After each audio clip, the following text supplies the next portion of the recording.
Just kind of want to show you this area because it's like a little community, but it's all gated. So I don't know like what type of people live here, or I guess they make quite a bit of money and they need extra protection. But it wasn't real easy to get in here.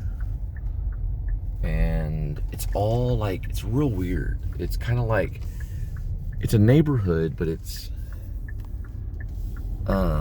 right, I drove by it many times. It's kind of like right on the edge of this golf course on borderline Las Colinas and Irving. So like leaving like kind of a shady area of Irving, going right towards Las Colinas where there's like a lot of money. And this is basically, I think, a golf course that they live on.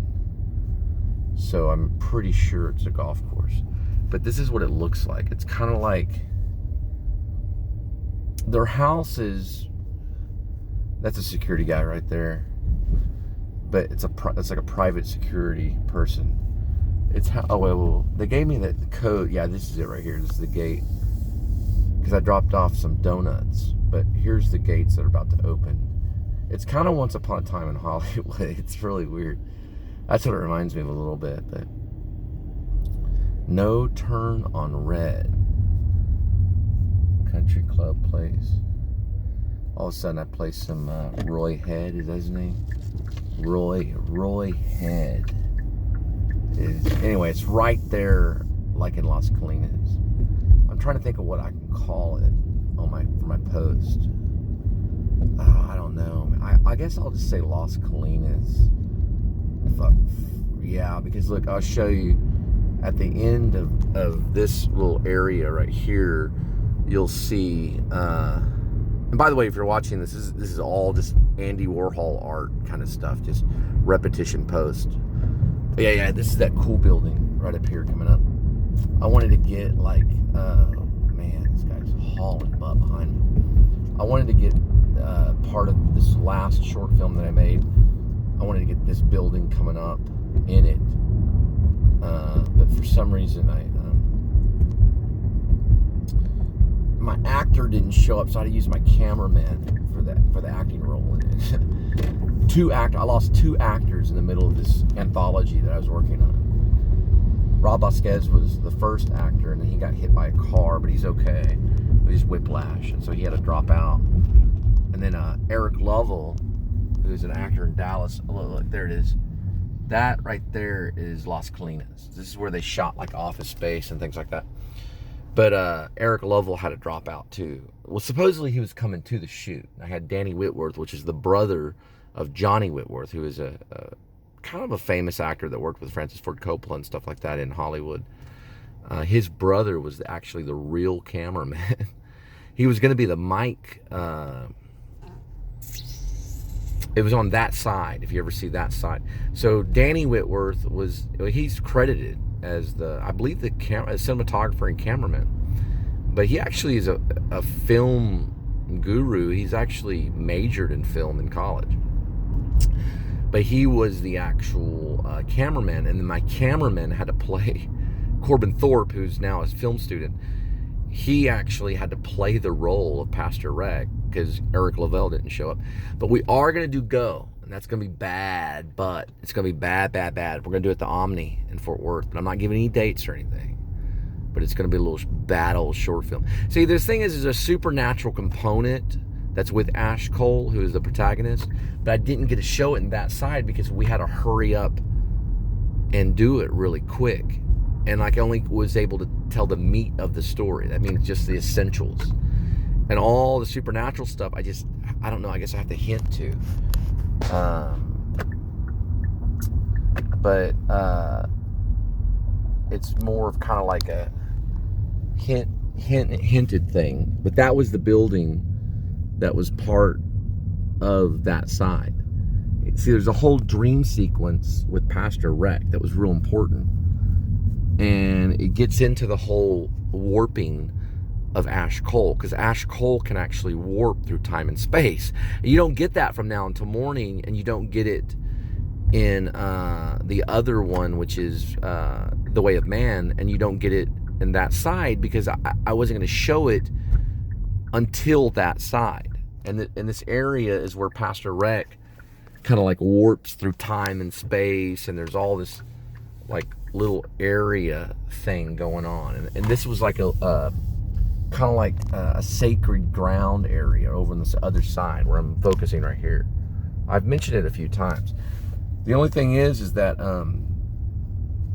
this was the lot that Pastor Rec was going to walk in, and there was some kind of like connection that Pastor Rec had with this place, like in his past life or whatever, or in a parallel universe life. And this was kind of like the building that he remembered or something. And he warps like out of his, it's kind of weird. But it's weird because I thought I saw my pastor jogging near this building. There's something about this building that was connected to the anthology films. I just didn't, it's like haunted or something. I don't know what it is.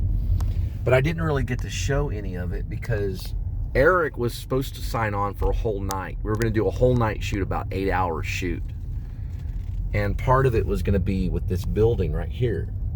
The only thing is, at the last minute, and I had gone over a lot of sequences with Corbin over in that area because we were going to shoot at a train station. And me and Corbin spent a good 3 hours just mapping out all the shots. So we were waiting for Eric to show up, and then Eric sends me a text. Eric Lovell, or Lavelle, or Lovell, whatever. He was in Butterfly with Gabby Corvina, a film that we made, a martial arts film that we made in Dallas. That's how I met him. So I lost Rob. Rob dropped out, so I picked up Eric, and Eric was like, "Oh man, I'll do it." And I was gonna pay him $100 and everything. He was gonna do it. And like all of a sudden, I get these weird texts, and he's like not able to show up. And then he said he got pulled over. I guess, speeding or something. I don't know what it was. He's like, "Man, I can't do it." I was like, "Oh crap." So I was like, "What are we gonna do? We're gonna waste the whole day." Me and Corbin have been planning out all these shots. So I said, "Corbin, you're gonna have to play Pastor Rec. We're gonna have to do like some kind of weird, Pastor Rec's son, or a past life Pastor Rec, or a parallel universe Pastor Rec, because Pastor Rec can warp too, he can like change into, like different people or something, I don't know. But anyway, because I know that there was going to be a supernatural element, so it made sense. Okay, we can use a different Pastor Rec, because I know that he could warp out. He's almost like a demon. He can warp out of one's body and into another body. And I even wrote that into that side where he warps out and he goes into, I believe it was, he went into, I'm trying to think if it was a wolf. No, it was a coyote. And then he warps into, a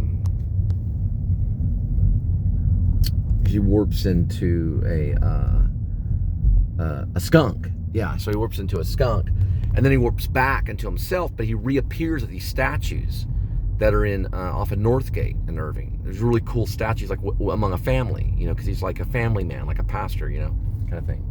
Anyway, so he didn't show up, so I said we're just gonna do the scene. Corbin's like, well, I don't have the lines memorized. I said, look, I'll send you it through a PDF, and I tried to do that, but he couldn't pull up the PDF, so he took pictures. He actually took photos on his phone of the script from my phone or something. And then he just read the lines off his phone, and we just finished it up by the train station. So we got a really good little section of the scene, but it doesn't hint into the supernatural. And I don't even think the next one, Go, is going to do it. So it's really, the supernatural component is like that. I'm the only one that knows about that,